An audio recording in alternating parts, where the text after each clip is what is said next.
Hello, everyone. Welcome back to another episode of Just Say Guay. I'm your host, George Guay. On this episode, I bring on Dante Marchitelli, who is the sideline reporter for the Orlando Magic, and we are here to discuss the upcoming NBA season for the Magic and the rest of the NBA. Let's get him on.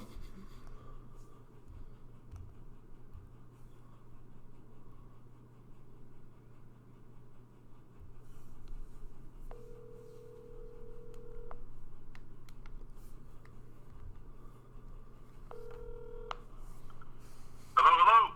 Hey, Dante, how you doing? Good, George. How are you? Pretty good. Thanks for coming on. It's a real pleasure to have someone that's affiliated with an NBA team that's not from my hometown, so I really appreciate it.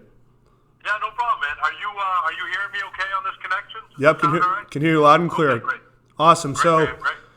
No, happy to do it, man. Happy to do it. Look forward to catching up here. Awesome. So most of my audience is from Providence College in my hometown in Massachusetts. So before we get into the questions, could you introduce yourself, where you work, and stuff like that? Yeah, sure. Dante Marchitelli, sideline reporter for the Orlando Magic telecast on Fox Sports Florida. So I host the pregame show, postgame show, and I am from, for all your Massachusetts friends, I am from Woburn, Massachusetts. So, Awesome. So it's good to talk to you. Awesome. So last year, the Magic took the champions Toronto Raptors to 5 games. It could have won 6 games. So with that young core that they have, what can we expect from them this year? Well, I think it's interesting. You don't see it very often in the NBA, but there's only one new player for this Magic team from the way the season ended last year, and that's Al-Farouq Aminu. You're going to have, and then you're going to have the addition of Markelle Fultz. But technically he was on the roster last year. But so one new addition to the roster. So everybody's back. I think that's the biggest thing. You had a team that finally broke through, seemed to hit its stride, and finished the season 22-9. Was the best defensive team in the NBA the last third of the season, and climbed into the playoffs with that 7th spot. Actually won in Boston to clinch a playoff berth in the last week of the season. And now you bring everybody back. Nick Vucevic was an all-star last year. Jonathan Isaac has added 30 pounds of muscle. What does he look like? Mo Bamba was hurt for the second half of the season. He's back. What does that look like? And what do you get out of Markelle Fultz? So here's a guy you took a chance on acquiring from Philadelphia. And as we found out today, he's going to be ready for training camp. So what does he look like? And he's kind of the X factor in all this. What does he add to the team? All that being said, I think you're looking at a team that is going to be shooting to be in the top 4 in the Eastern Conference. Yeah, I think that's definitely something they can shoot for. I think the East is going to be very interesting this year, especially with Kawhi gone. So you mentioned Mo Bamba. Last year he played 47 games. Definitely someone who a lot of people look forward to hitting his stride. If he can stay healthy, what can we expect from him? Where do you think his potential can go? Well, that's the thing. We got a guy for the first time. We've got a guy that's over 7 feet with that wingspan, the longest wingspan in the NBA that can knock down threes. He's a consistent 3-point shooter. We saw that last year. Just a terrific motion. He's put on size. He's put on about 20, 30 pounds of muscle as well. So I think for him, it's just making sure he's healthy and he's on the floor. But what can he be is one of the league's elite rim protectors in the NBA, and he can develop into one of the better role men in the NBA. As you know, today's game is all about protecting the rim on one end, and then the ability to set a screen, roll to the basket, and then his ability to switch. He can switch defensively, and he can stay with guards with that length that he has.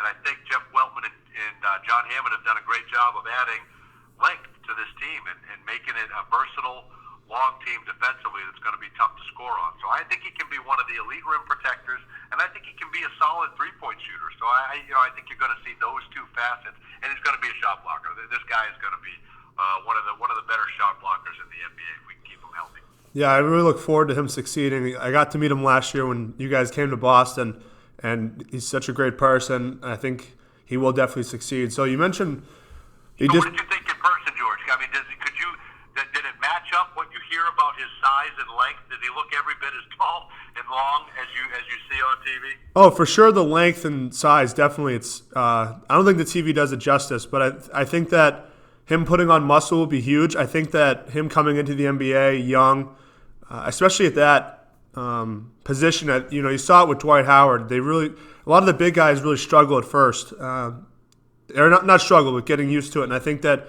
he can take that next step, and I think the size definitely helps. But it is definitely awesome to see him play in person. You're right.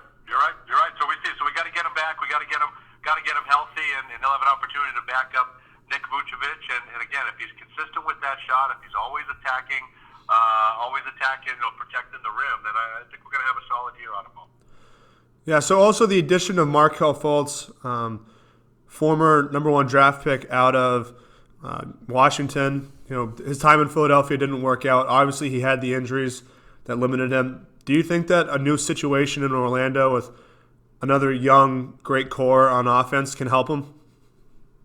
Well, I think it'll help him, but I think more than anything, he just needed to get healthy. He needed to get right. And as he told us today, he is. He feels good.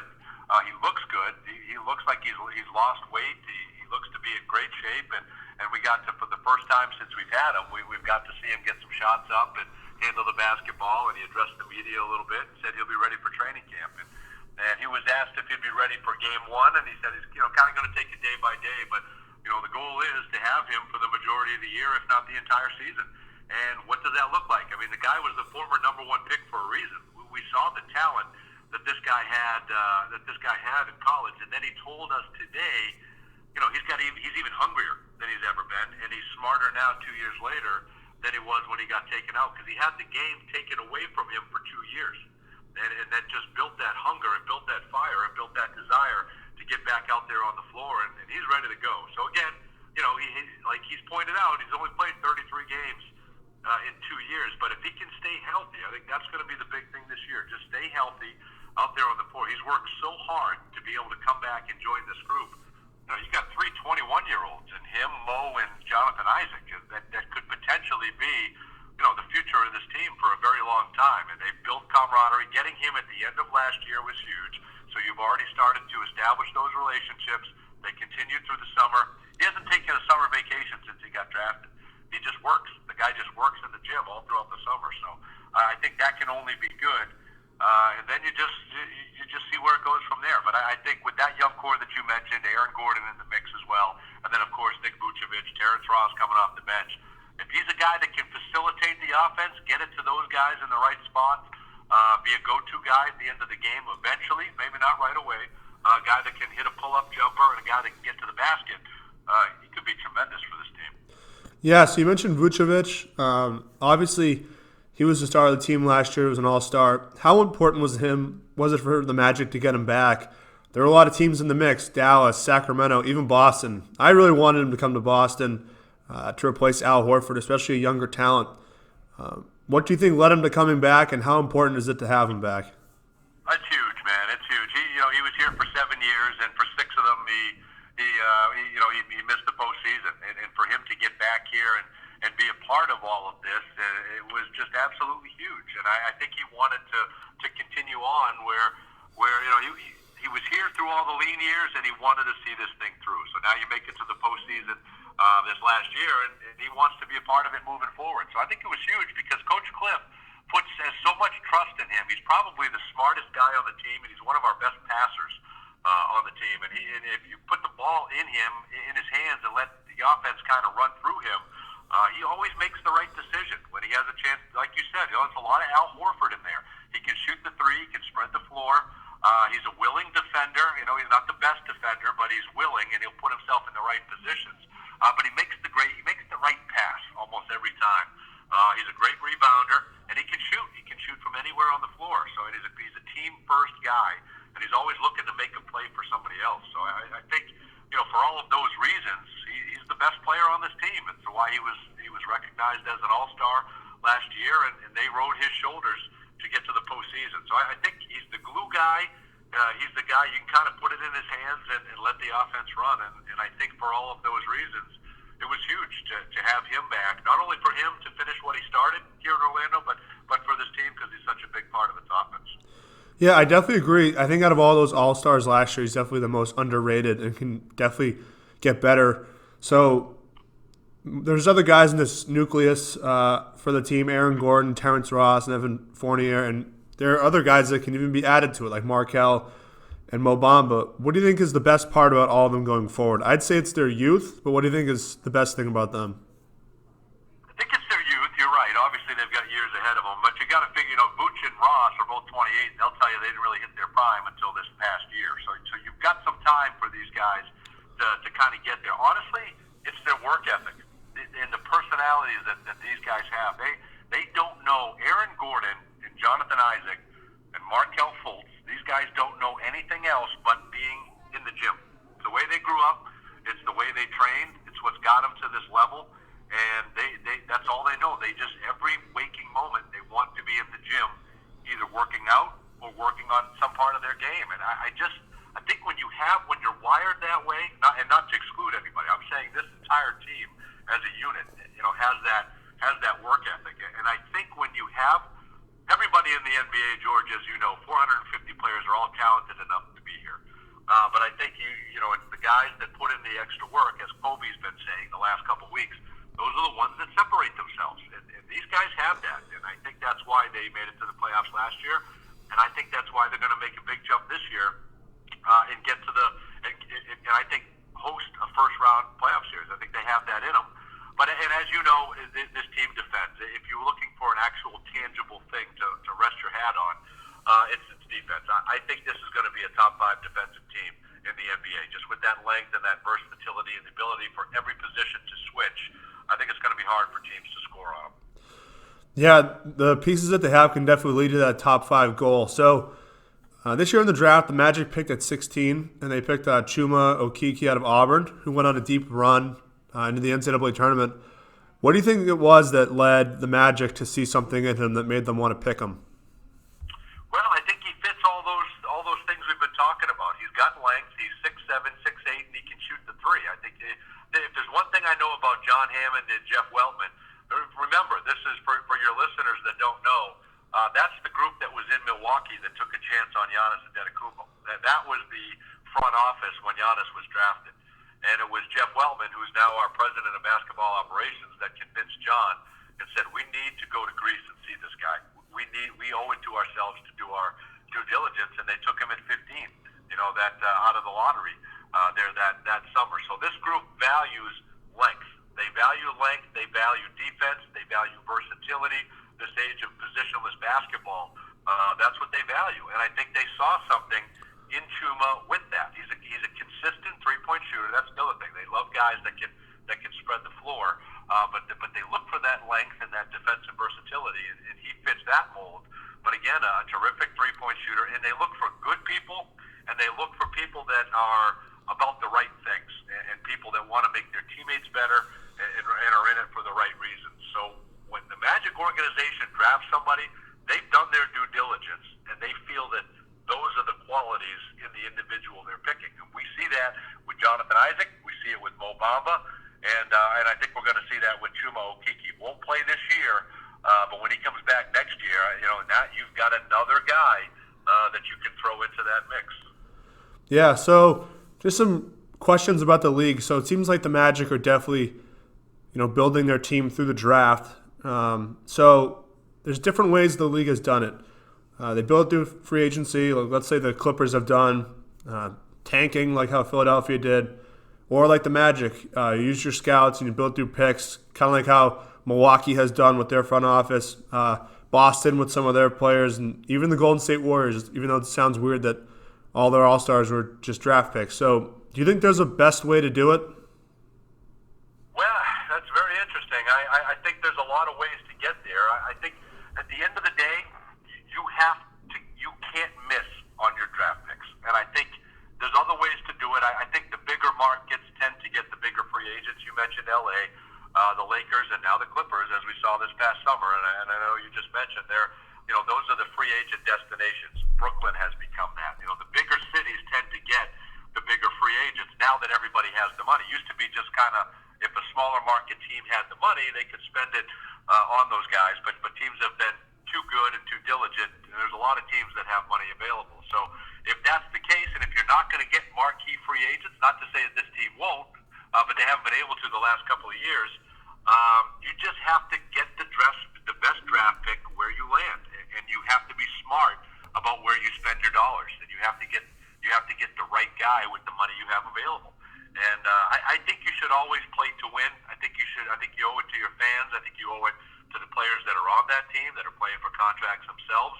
I think you try to win, and I think you try to draft the best where you are. And this group has shown that they can do that. And I think, Boston never went through a tanking season. They just were able to add and continue to add pieces. And then Danny made an incredible trade, and then they just kind of kept it going from there. There's a lot of teams that have done that just have not gone through the tanking. And I think the tanking just sends the wrong message. I think guys expect losing, and I think it's hard to break out of that. So you have to try to do everything you can to win. And, who are those second-round guys? Who are those undrafted guys? Who are the Fred VanVleets? Who are the Draymond Greens? And I think the front offices that separate themselves, and both of the organizations that found those two guys won championships. And I think it's how you draft, it's how you acquire the right guys, and how you spend your money properly. Yeah, so it's interesting how any team can use their certain method, and it does work for them. It doesn't always work for everyone. So with the departure of Kevin Durant to the Nets and Russell Westbrook to the Rockets, Kyrie to the Brooklyn Nets, Kawhi and PG to the Clippers, it seems like there's a lot of big twos as opposed to, 2 or 3 teams that kind of have a massive big three. Do you think it's better for the league that way, that it's just each team has a couple star power guys as opposed to, what we saw the last 3 or 4 years where one team kind of had 4 or 5 stars? I like it that way. I prefer it that way. I always go back to that Detroit Pistons team. Was it 03 or I think it was 03 that won that quote unquote didn't have any superstars. And I love when teams come along that they're not loaded up with the talent, with the 3 or 4 Hall of Famers, and they're able to break through and have some success that way. So I think there's a lot of value in that. And yeah, for the parity for smaller market teams that are able to develop internally and for that to be spread around the league, I think is fantastic. And now for the first time, I would say 10, 12 years, we're going into a season where you probably know who 1 and 2 are going to be in the Eastern Conference. But there's no clear-cut winner. You're not going into a season saying absolutely this team led by LeBron James or led by whoever is going to go to the NBA Finals. It's open. It's up for grabs. No LeBron, no Kawhi. I mean, you would think it would be Milwaukee or Philadelphia, but I think everybody's feeling like they have a shot, and I don't see how that's bad.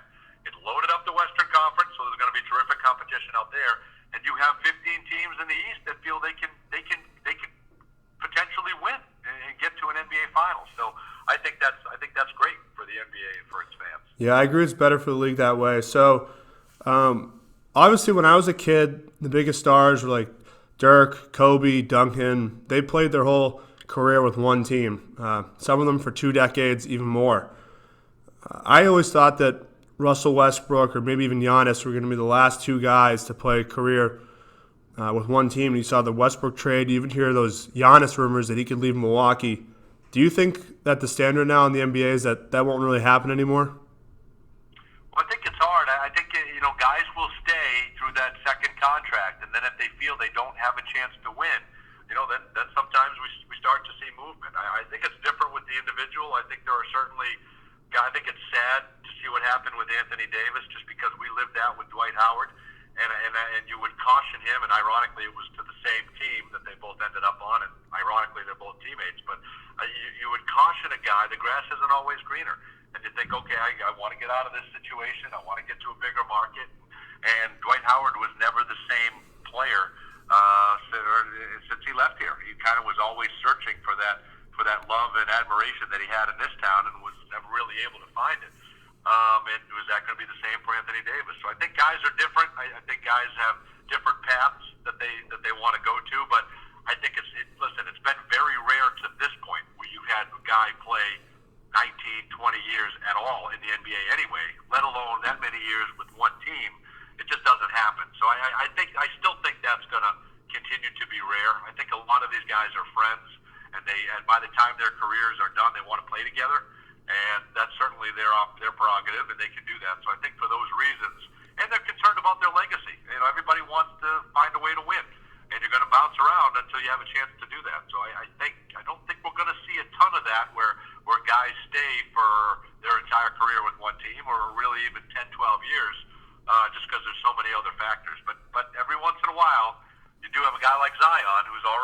I want to finish a New Orleans Pelican, and I love that, and I hope it happens. And because I think it's great for those fan bases and great for those cities. Yeah, I think loyalty really does help out for the fans. They get to really, grasp onto a player for a certain amount of time and never worry if he's leaving. So you mentioned friends, and the last question. So it seems like a lot of these big twos are formed by friends. KD and Kyrie, Anthony Davis and LeBron James, Russ and Harden. Is there one that you're most excited to watch? I'm most excited for the Russ and Harden one. And now, if Durant was healthy, I'd be most excited for that. Unfortunately for me, and I don't know how it is up there in Boston, I kind of have my guess, but the way everything was handled last year in Boston kind of made me less of a Kyrie fan. Oh, everyone in Boston's not happy with him at all. right. So I don't know if that's fair. I don't know if I don't like how he handled that, because I still follow them and still root for them to some extent, and I just don't. I don't think he was the right guy to kind of lead those youngsters, and I think they're going to be much better this year, even though he's gone. Al hurts, obviously. But that one hurt the most. It really does. It really does. But him and Kevin Durant together is going to be phenomenal, because I think Kyrie can thrive as the number two, and I think he realizes that now. And if you get a healthy Kevin Durant, that would have been the pair to watch. But how can you not be enamored with Russell Westbrook and James Harden together? Two guys that are ball dominant, used to handling the basketball. But we saw Russell Westbrook the last couple of years with Paul George kind of concede a little bit. He was kind of okay at times, playing second fiddle. I think he fought with Kevin Durant on that. They both wanted to be the guy. So I think he understands it, and I think he understands he's coming to a situation where it's already James Harden's team. But something tells me Harden is going to be fine giving up the ball too. I don't think he wants to do another year where he's taking all those shots and dribbling the ball for 60% of the team's possession. So I think you got two guys at the right time in their career where they're willing to concede and play for the better of the team. And I think it's going to work. And I think it's going to be an absolute joy to watch. I think those guys are going to be dynamic in Mike D'Antoni's system. And if Russell Westbrook can be a consistent three-point shooter, I think they'll be otherworldly. But watching those two play together, I think is going to be phenomenal. Yeah, I think the thing people don't realize is that even though they did get Russell Westbrook, they didn't give up any of their other starting lineup players except Chris Paul. They upgraded. They still have Capella, Gordon, and Tucker, which is kind of scary. It is. And everyone thinks Anthony Davis and LeBron James, and that'll be a great duo to watch as well. But Anthony Davis doesn't handle the basketball. So watching two guys that can go get the basketball whenever they want it. Anthony Davis is reliant on other people to get him the ball. So it kind of takes him out of the mix a little bit, because that's a great duo as well. The Kawhi Leonard and Paul George thing is going to be tremendous. I think those guys are going to have a blast. But I'm just really curious to see two guys that are the MVP candidates year in and year out, Russell Westbrook and James Harden, more triple doubles than anybody in the NBA the last 5 years. Playing together should just be something. Yeah, absolutely. Well, I appreciate you for coming on, and I wish you and the Magic the best of luck this year. All right, you as well, George. Call anytime, and I hope to see you in the second round of the playoffs. They're playing against the Boston Celtics. Absolutely, look forward to it. All right, bye. All right, everyone. That's my episode with Dante Marchitelli. I'm George Guay. Thank you for watching another episode of Just Say Guay.